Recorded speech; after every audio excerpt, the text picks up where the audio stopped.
Well, good afternoon, everybody. Thank you for being here. My name is Wayne Scott. I'm the Chief of Police here in Greensboro. I think most of you know me. We're here to discuss some of the details of an incident that occurred on March 25th, 2014. I think everyone's pretty well aware of that. That day, there was a exchange between a Greensboro police officer and Miss Chu Di Vo that resulted in the death of Miss Vo, which is a tragedy. It is a tragedy for both our police department, for the Vo family, and for this community in its entirety.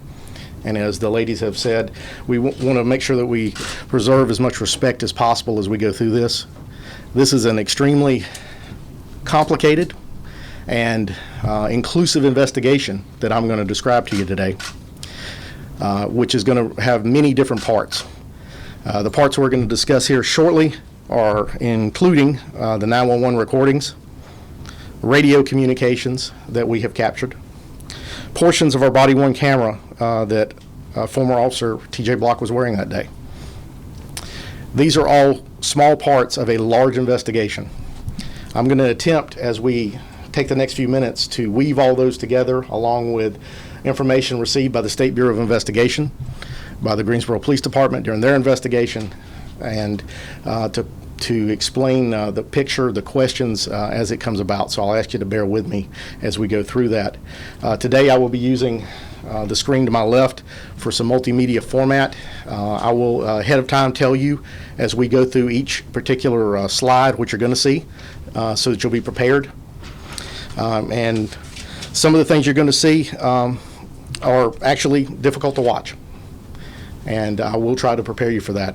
Everything today will be in real time as you hear the 911 calls, as you hear the radio traffic, as you see the video, with one exception. The very last part of the presentation, and I'll remind you of this again, is actually part of the video we slowed down to help you understand it in a better way.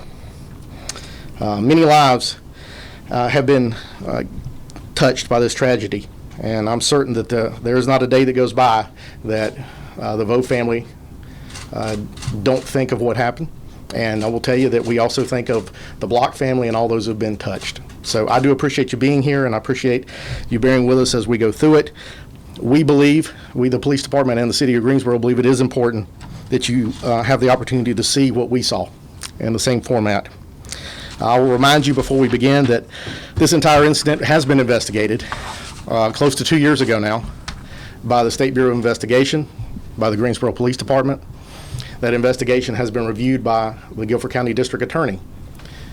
All of those organizations, including the District Attorney, have found that the officer's actions were justified both in state and federal, abided by state and federal law, and that the actions were justified and warranted based off the facts that were presented to them. So, with that being said, we're going to get started.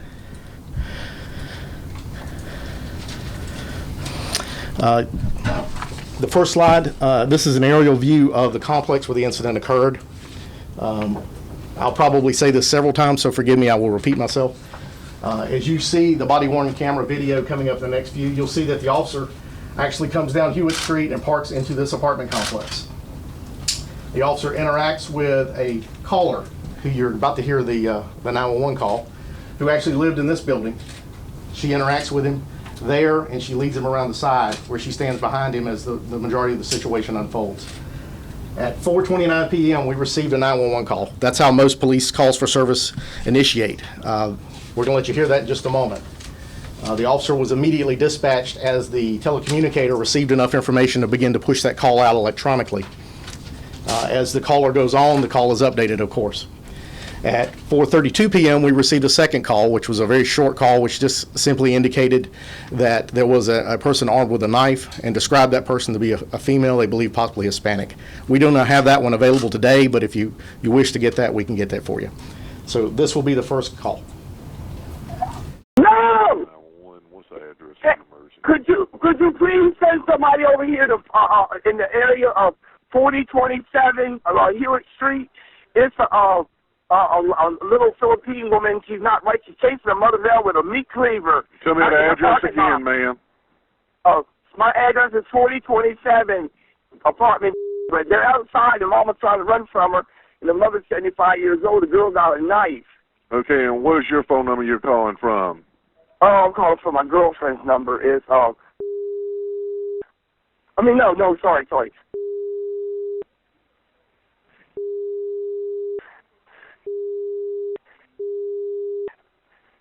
Okay, and what is your name, ma'am?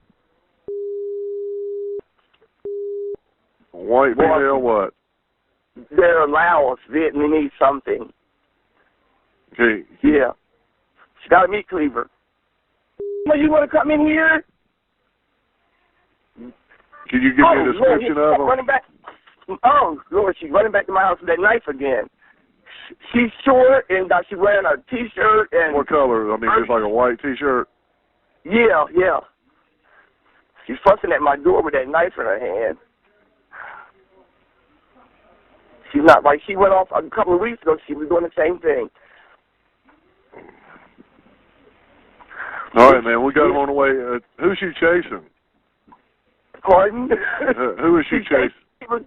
She was chasing her mother. In the parking lot? Yes. All right, man. We got him on the way out there. If anything changes, call us back. Okay. All right. Bye-bye.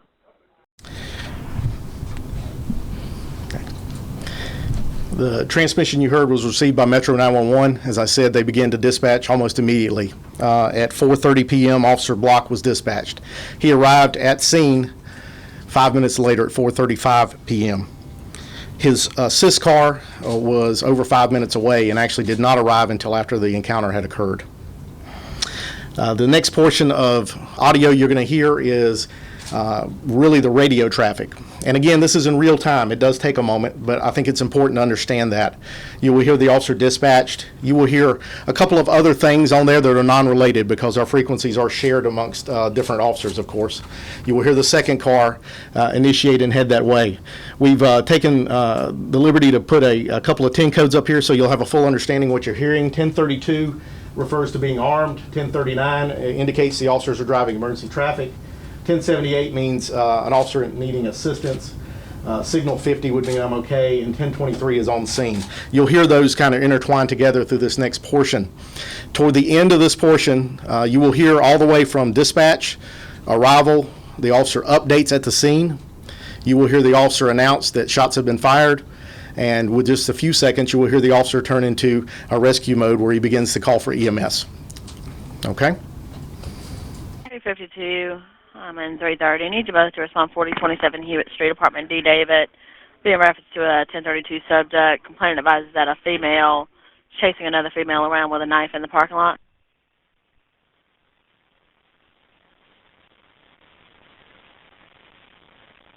And it's just to 4027 Hewitt Street. 1032 subject is wearing a white T-shirt, be a short female.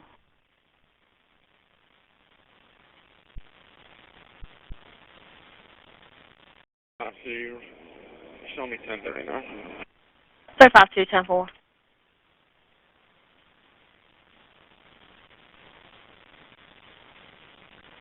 Tried dispatch 330 going with you.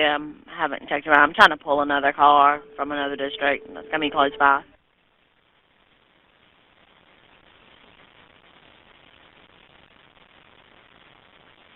And 352 subject are possibly Hispanic. Advised female still walking around the parking lot yelling and still holding the knife. 255, standing by on 3. 255, respond assisting 352 at 4027 Hewitt Street, Apartment D, David. 1032 subject, the two females walking around in the parking lot. And one female chasing another with 1032 with a knife, wearing a white shirt, possibly Hispanic. 330, I'll show you tonight.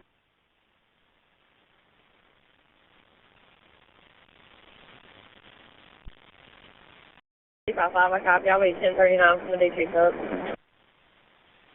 Tone.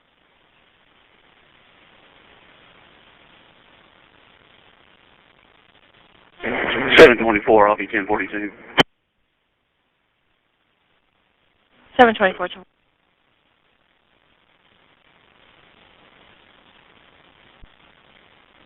9-4.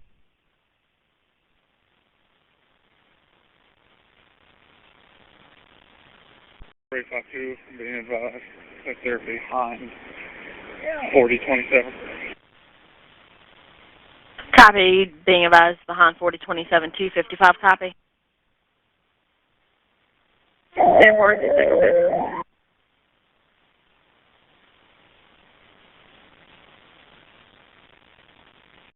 352, shots fired. Shots fired. 10-4. Copy. Shots fired. Any unit in the area that can start that way. Start EMS. Start EMS. 10-4. 1039.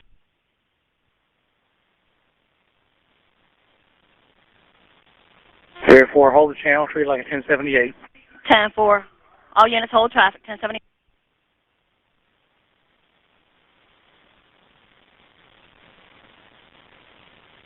Four on three.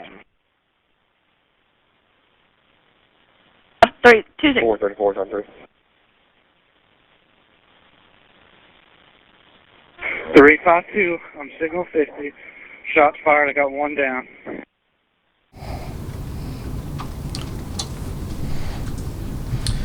Okay. The next clip you're going to see is real time of the officer's body-mounted video, body cam. So let me take just a couple of minutes to show you what you're going to see, because the entire clip is only about 1 minute and 20 seconds long. Okay, so a lot of things are going to develop very quickly. So I want to try to give you an idea of what you're going to see, and then I'm going to show it to you again, but I think so that you have a better perspective before we get there. First, I want to let you know that this next slide is where we concluded the video that we showed the family. I've had that question. There are 2 additional slides I've added at this point, but we were able to show the family what you have seen so far, and we've showed them the actual real-time video. We showed it in excess of probably 5 or 6 times at their request. The City Council has seen the entire presentation at this point. Okay? So let me take you back for a minute about body cameras. Most of you are from this area, and you've seen body cameras from time to time and what they look like, how they work. At this time, in March of 14, we have not been in the body camera deployment for more than 9 months. At that time, the greatest majority of our officers used a 2-piece part of a body camera, which worked as a camera that was affixed alongside their glasses. We issued sunglasses, both tinted and non-tinted lenses for them. And you will see them that even now, some of our officers wear that camera, or they wear it on their collar, and there's a second unit which is connected by a wire. That's considered a first-generation body camera. We're actually in the process through 2016, 2017, the technology is moving away from the 2-piece. One of the things that we found in the first few months of having the 2-piece is there are some deployment issues for us, and you're going to see a couple of those in this, and that's the reason I want to point that out. One, that because the camera being affixed here, that officers, you will see the officer's head move around. When you first see the video, he is in the car, he's looking for the address. When you see him stop, he is looking for the actual address. When he steps out of the car, he has an interaction with an African American female there in the parking lot. This is the same female you heard in the original 911 call. Okay? As he approaches her, this is an overcast day, he instinctively pushed his glasses up in this motion. So the video image goes from a directly head-on to you will start seeing trees and sky for a moment. He and the caller start to step around the side of the building. You will hear him ask, where is she? Is that her? You will hear her reply, her being the caller, go, here she comes again. At that time, the officer was about 12 foot around the corner of the building. He began to retreat. And you'll get an opportunity to see this several times. You will see he actually retreats about 12 foot with that caller directly behind him on his left shoulder. As he's retreating, his glasses fall back down. We asked him in the investigation, did you pull them down? And quite honestly, his reply was, I don't remember. But you will see we go from a sky directly back to everything is on the body cam again. Within about 8 or 10 seconds, you will see, you'll see immediately, you'll see Miss Vo coming down the sidewalk. You will see in her left hand a large knife. You will hear the officer give commands. And I'll go over the footage in just a moment. But when the officer turns around the corner, the SBI and our investigation and witness statements put that the officer and Miss Vo were approximately 40 foot apart. That's the part that you won't be able to see because the camera was still facing up. You will hear him begin to give commands. As he's giving commands, he is retreating because she's coming toward him. When he gets she gets approximately 12 foot away, and by this time the camera falls back down into place, he fires 4 shots. She continues to come at him. She gets within 4 foot, and he gives 2 more commands and fires 1 last round. She stops. She comes to rest at approximately the exact location he was when he started backing up. Okay? So that's a lot to take in just a few seconds. So when you see it, we're gonna go through it again, and we'll go through it in slow motion. All right?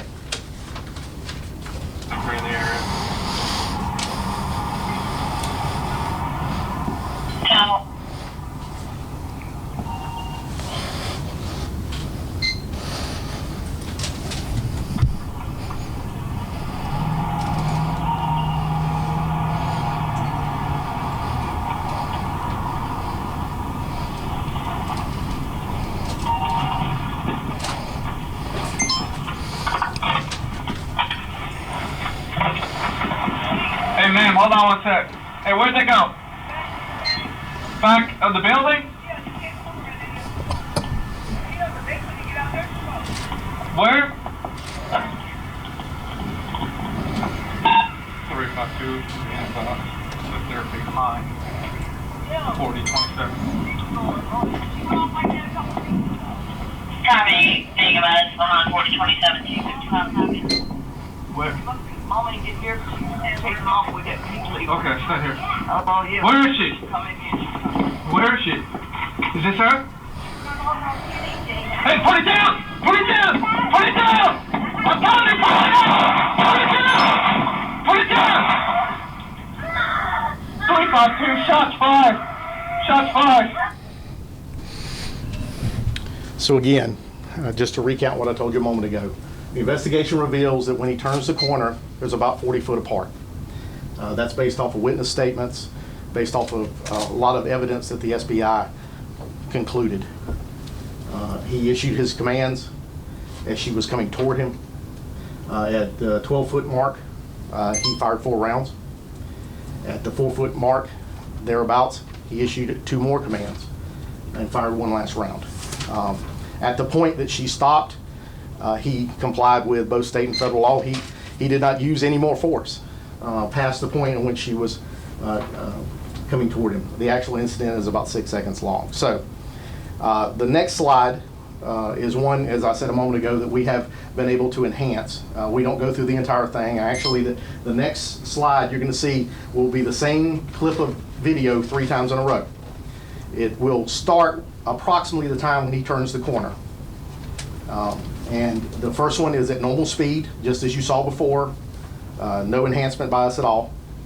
The second version is at 25% speed, and the last one is at 10% speed. A couple of things I will tell you. One, putting it up on a 60-inch monitor, we lose a lot of quality. When we review these videos regularly, and actually the camera system is designed to be reviewed on a computer screen, where you can actually see more detail. It becomes very pixelized as we get it larger. Understand that. The product that we will be pushing out through the GTN network will have it where I think you will have a better view of the actual video. The other part I will tell you is that by slow motion, if you will watch the motions of Miss Vo, if you watch her body, her head, her face, it will bring some clarity, I think, to some of the questions that have been brought around about where she was and what her intention was. Okay? Where is she? Where is she? Is this her?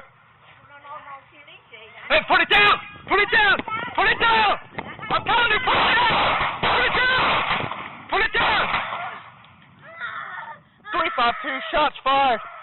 Shots fired. Where is she? Where is she? Is this her? Hey, put it down! Put it down!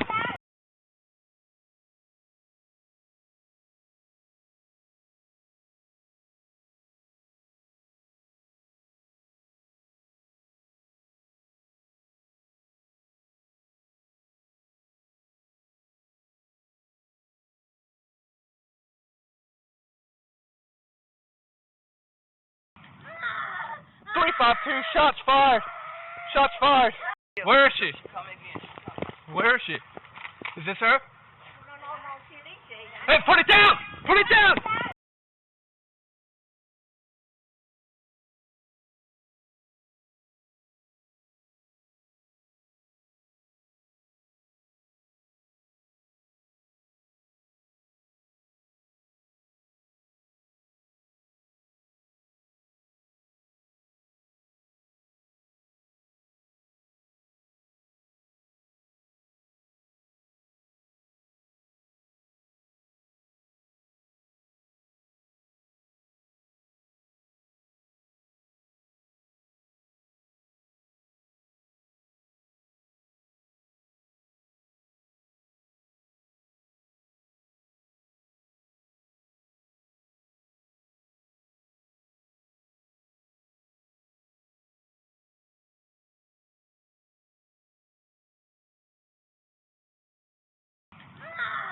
Three, 5-2, shots fired.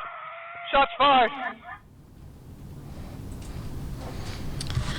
This final slide is one to remind us again of some of the things I want to reiterate. It's got the definition for the imminent threat of deadly force is really what guides all law enforcement in this country around the use of deadly force, and if the officer reasonably believes that he or a third person, in this case the officer and the caller, was directly behind him. We put this up here just so we would have a way to talk a little bit more about the oversight. I think most of you are aware of this. When we have a use of force that results in a death in Greensboro, it is our policy that we ask the State Bureau of Investigation to come in and investigate it for us. That is not a state requirement. That is a decision that the GPD has made, and it falls in line with most agencies in the state. The second portion of that for us is to look and see internally, are there problems that have occurred. That would be run by the Greensboro Police Department, both our criminal investigation and our professional standards. The State Bureau of Investigation will then take their report to the district attorney, and the district attorney makes a decision. In this case, we contacted both the SBI and the district attorney's office, and we invited them to come here today. Both of them declined.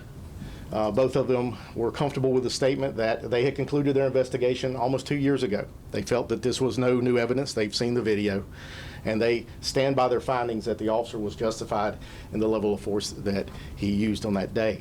Both of them did want us to relay to both the public, the community, and the media. They will be happy to speak with you one-on-one if you'd like to reach out to representatives.